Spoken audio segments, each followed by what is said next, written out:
Hi everyone, it's Lindsay from the blog Books for Christian Girls, and today I will be sharing even more of my favorite books. A while back, I sent out on Instagram about what more of my favorite book videos do y'all want to see, and one I saw a lot was my favorite mystery/suspense books. So, I will be sharing with y'all some of those today. For me, mystery and suspense is a little bit different. Suspense is more of like the actively being chased by a killer or whoever, a crazy person, and then a mystery is maybe a little calmer and not so heart-pounding.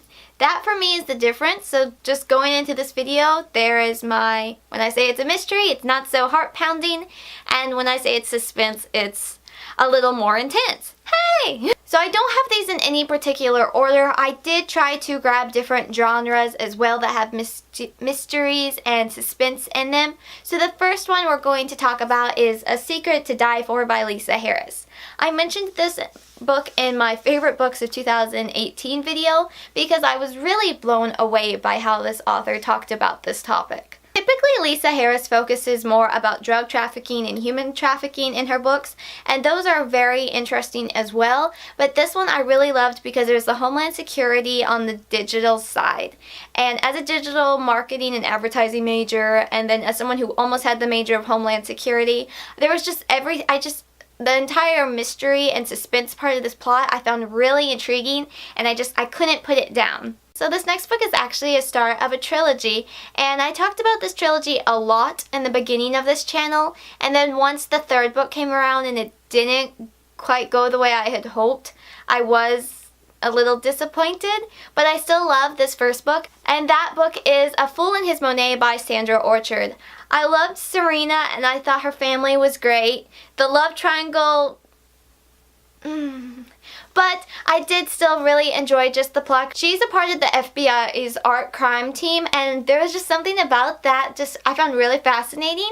And then when they would mention a painting, I would go look it up and go, okay, what does this picture look like? What mental image can I have while imagining this picture they're discussing? And I really think that added to the book, and she was overall just so neat. She has a British nana, and so do I, and there was just a lot of different fun parts to this trilogy. So the next book I'd like to discuss is actually a historical mystery, and that's The Illusionist Apprentice by Christy Cameron. I have the hardest time saying that title. Try saying it 3 times fast.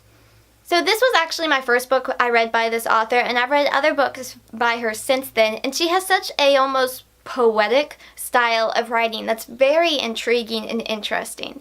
Add that to this plot of a girl who is an assistant to an illusionist trying to keep up her own illusions. All kinds of different things happen in this book, and I do have a couple content warnings in my review, which I'll link down below for all of these books down below in the description. So I do feel like if you're interested in this one, maybe check out and make sure it's good for you. But I thought it was very interesting. It was a very different style of a book I've read in the Christian fiction category. But I found it to be a very interesting and intriguing plot, plus it is a standalone in case anyone doesn't want to start a series right now.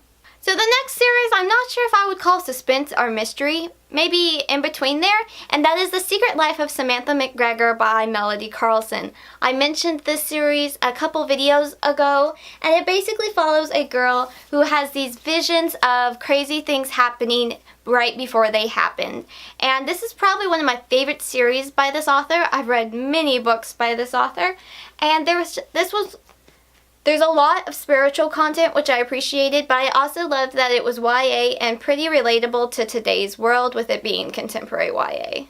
And then the last book I'm going to mention today is a mystery. It's a very calm mystery, and that is Nowhere to Be Found by Emily Thomas. This is the start of the Secrets of the Blue Hill Library series, and I've almost read all of them. What I really like about a lot of Guidepost mysteries is they are not in the sense of somebody just got murdered or we just found a body or something like that. It's not like that. It is very much just a good old-fashioned mystery, and they're fun and they can keep your attention. So I've actually read almost all of the books in this series. And there we go. Those are just some of my favorite mystery and suspense books. I feel like I have more, but they're actually by authors I just mentioned today in this video. So maybe in the next one I will mention more books by these different authors. So that's really it for this video. I hope y'all enjoyed it. Let me know if y'all have read any of these and what has been your favorite mystery or suspense book that you've read recently. I would love to know in the comments below. And then in the description will also be links to all of these reviews if you'd like to check them out. And I will see y'all next time. I'm Lindsay from the blog booksforchristiangirls.blogspot.com, where in 2019 there's a new review every Friday. I hope to post a new video on this channel every other Thursday, hopefully.